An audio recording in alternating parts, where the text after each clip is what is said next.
My beloved Hazur, my name is Ali Qayyum Khan, and my question is that if a Christian or non-believer does good stuff all their life, can they go to heaven?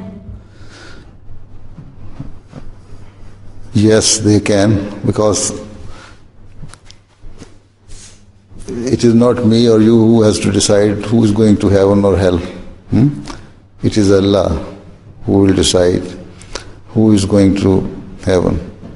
If a Muslim only believes and says he is a Muslim and recite kalma and does not do good things, it does not mean that he will go to, he is liked by Allah. So it is good deeds which take you to heaven, or there are some bad deeds which take you to hell.